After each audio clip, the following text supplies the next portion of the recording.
ለሌባና ወሮ በላ ምህረት የለንም ያሉት የአማራ ፋኖ ብሔራዊ ኃይል ቢዜማ እዝ ነብሮ ዴቢሳ ክፍለ ጦር ታጋጅ የኦሮሞን አባት አስለቀቀ። ይህንንም ጉዳይ አሰናድተናል። መጨረሻው መፍረስና መበተን የሆነው የብልጽግና ሰራዊት ወደ ፋኖ እየተቀላቀለ ይገኛል። በዝርዝር እንመለከተዋለን።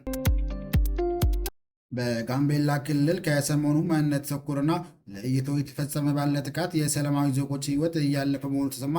አብራችሁ ስትቆዩ የምትሰሙ ዜናችን ነው። የአማራ ፋኖ ብሔራዊ ኃይል እንደ አማራ እንምከር የተሰኘ ፕሮግራም በማዘጋጀት ሁሉንም የአማራ ኃይሎች በሙሉ ሊያሰባሰብ ይገባል ተብሏል። ይህንንም ታደምጡታላችሁ።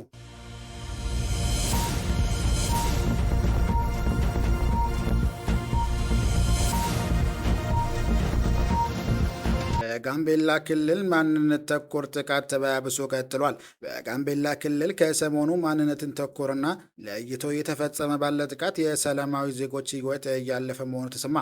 ምንም መሸፋፈን አያስፈልግም ያሉት የጋምቤላ ከተማ ነዋሪዎች በአካባቢው አጠራር ቀይ ሰው፣ ደገኛ ወይም ሀበሻ በሚባል ዜጎች ላይ ጥቃት ሲደርስ ቆይቷል። አሁንም በዚህ መለያ መንገድ በዋናነት የአማራ፣ ትግሬና ጉራጌ ማህበረሰቦች ላይ ማንነት ተኮር ጥቃት እየደረሰ ይገኛል።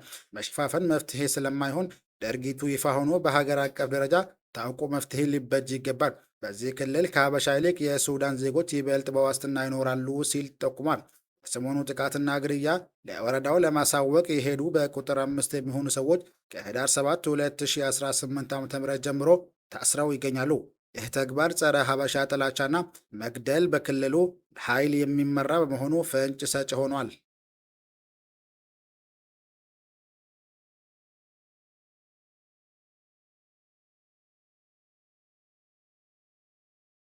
እንደ አማራ እንምከር በሚለው መሪ ቃል የአማራ ፋኖ ብሔራዊ ኃይል የተሰጠ መግለጫ። የአማራ ፋኖ ብሔራዊ ኃይል እንደ አማራ እንምከር የተሰኘ ፕሮግራም በማዘጋጀት ሁሉንም የአማራ ኃይሎችን በሙሉ ሊያሰባሰብ ይገባል ተባለ። በአማራነት ያሰባሰበውን ድርጅታችን አማራ ፋኖ ብሔራዊ ኃይል የመጪው ዘመን የትውልድ መሪ ይሆን ዘንድ የፖለቲካ ፕሮግራሙ በመላው አማራ ዘንድ ተቀባይነት ሊኖረው ይገባል።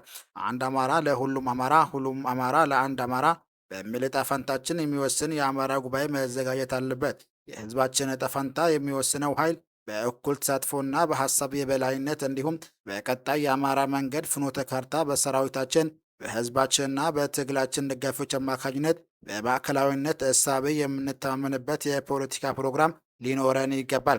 ጠንካራ ነፃ ቀጠናዎችን በመፍጠር እንደ አማራ መምከር መሰባሰብና ለህልውና ትግላችን የሚጠቅሙ ጉባኤ ማካሄድ አለበት። ትግላችን ከህዝባዊነቱ ባሻገር የወሳኝነት ባለቤትነቱ ማረጋገጥና ዲሞክራሲያዊነት እየተላበሰ መምጣት አለበት። ከሁሉም ወዞች የተውጣጡ ካውንስልም ከወዲሁ እየተስተካከለ መሄድ አለበት። ድርጅታዊ እሳቤን የማስረጽ ተግባራትም ተጠናክሮ መቀጠል አለበት። የአማራ ብሔርተኝነት መስመራችን፣ የፖለቲካ ትጥቅ ትግል ስልታችን በአዳራሻው ስርዓታዊ ለውጥ መሆኑን መላው አማራ ሊያውቀውና ሊተማመንበት ይገባል። የትግል ኮዞችን ለብዙሃን ግልጽና የማያሻማ ቢሆንም ከእኛ በተቃራኒ ለቆሙ አካላትም ግልጽ መደረግ አለበት። እንደ አማራ መቆምና እንደ አማራ መምከር ቀዳሚ ተግባር ሊሆን ይገባል። የአማራው ፍኖተ ካርታ በብዙሃኑ አማራ ሊወሰን ይገባል። የአማራ ህዝብ ትግል አምጦ የወለደው ድርጅታችን አማራ ፋኖ ብሔራዊ ኃይል ጠንከር ያሉ ስራዎችን በመስራት ላይ ይገኛል። የአማራን ህዝብ ተቋም አልባ በማድረግ ህልውናው እንዲጠፋ ለማድረግ በጠላቶቻችን የተጀመረውን አማራ የማጥፋት ፕሮጀክት ከሽፏል። ስለሆነም የአዲሱ ትውልድ የመታገያ ድርጅት የሆነው የአማራ ፋኖ ብሔራዊ ኃይል በሰሞነኛው ስራቸው ለህዝባችን ተስፋ የሚሆኑና የትግላችንን እጣ ፋንታ በሚወስኑ ነገሮች ላይ ትኩረት አድርጎ እየሰራ ይገኛል። የአማራ ህዝብ መዳኛ የሆነው የአማራ ፋኖ ብሔራዊ ኃይል የቀጣይ ተግባራትም ህዝባችንን አንቆ የያዘውን ተቋም አልባነት፣ ድርጅትን ጠልነትና የጸረ አማራ ትርክት እንቅስቃሴዎችን በመስተካከል በመላው ዓለም ያለውን አማራ በመሰባሰብ ጭምር ስለ ቀጣዩ የአማራ ዕጣ ፈንታ የሚወስን ጉባኤ በማድረግ የህዝባችንን መብትና ጥቅም ለማረጋገጥ በጥልቀትና በትኩረት የሚሰራ ይሆናል። የአማራን ዕጣ ፈንታ የሚወስነው ጫካ የሚገኘው ኃይላችን ብቻ ሳይሆን መላው የአማራ ህዝብ ጭምር በመሆኑም ሁሉም አማራ የሚችለውን እንዲያደርግ እንመክራለን ብሏል።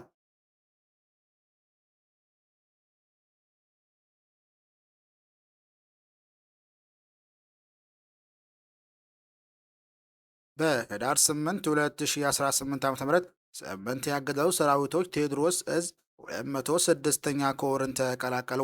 በመልሶ ማደራጀት ተግባሩ የቀጠናውን ትግል መልክ እየቀየረ የሚገኘው የ206ኛ ኮር በጠላት ላይ ከፍተኛ ኪሳራ ባደረሰ ማግስት ባለፉት 2 ቀናት ውስጥ 8 የአገዛዙ ሰራዊቶች ስርዓቱን ከድተው ከነሙሉ ትጥቃቸው ወደ 206ኛ ኮር መቀላቀላቸውን ታውቋል።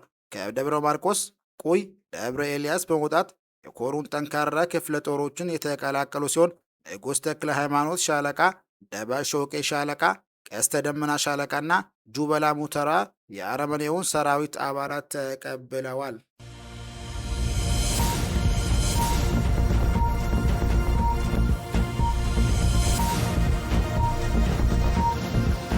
በህዳር 9 2018 ዓ.ም የማህበረሰብ ውይይቶች ቀጥለዋል።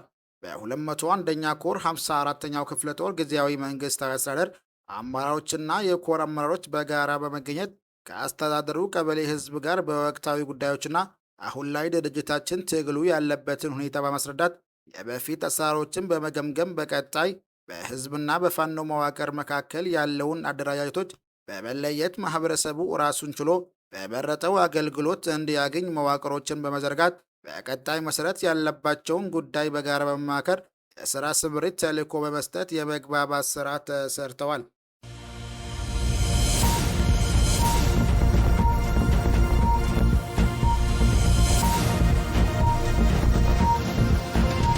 በመጨረሻው መፍረስና መበተን የሆነው የብልጽግና ሰራዊት ወደ ፋኖ እየተቀላቀለ ይገኛል።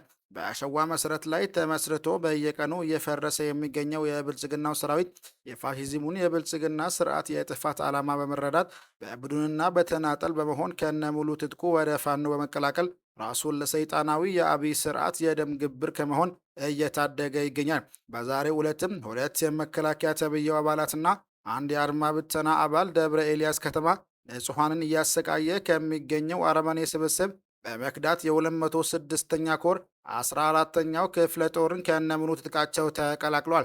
በዚህም መሰረት ይከበር ዋሌ ፋንታሁን ገድፈው የተባሉ የመከላከያ አባላት የ14ኛ ክፍለ ጦር በረሃኛው ጅበላ ሙተራ ሻለቃን የተቀላቀሉ ሲሆን አንሙት መንግስቱ የተባለው የአድማ ብተና አባል ደግሞ ወደ 14ኛው ክፍለ ጦር ቀስተ ደመና ሻለቃ ተቀላቅለዋል።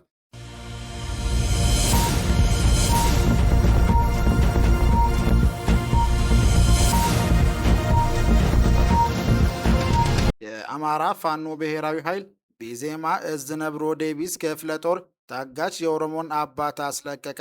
በምስራት ቢዜም ወለጋ አምሩ ወረዳ አገዛዙ ባሰማራቸው ፋኖነን እያሉ ወንድም የሆነውን የኦሮሞን ማህበረሰብ በመዝረፍና በማገት ተግባራት ተሰማርተው የነበሩ የአገዛዙ ተላላኪዎች ላይ ነብሩ ዴቢሳ ክፍለ ጦር እርምጃ ወሰደ።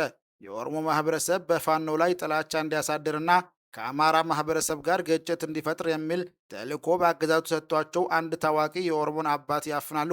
በሌላ በኩል ደግሞ ፋኖ ኦሮሞን አግቷል በሚል አገዛዙ ለግብይት ወደ አጋምሳ ከተማ ያመሩትን 32 ንጹሐንን የአማራ አርሶ አደሮችን ያፍናል። ይህን የሰማው የነብሮ ዴቢስ ክፍለ ጦር ተወርዋሪዎች ታጋቹን የኦሮሞ አባት ሲያስለቅቁ ከአጋቾቹ ደግሞ አንዱን በቁጥጥር ስር ማዋል ሲቻል በቁጥር 2 ያህል ደግሞ ተልዕኮ ወደ ተቀበሉበት የብልግና ስርዓትን አጋምሳ ከተማ በመሄድ ተቀላቅሏል። የኦሮሞ ማህበረሰብም ቀድሞውኑ ፋኖ እንደማያግትና የሰው ንብረት እንደማይነካ እናውቃለን፣ መንግስት አማራና ኦሮሞን ለማጋጀት የላካቸው ሌቦች ናቸው በማለት ለፋኖ ያላቸውን ድጋፍ አሳይተዋል። ክቡራን አድማጮቻችን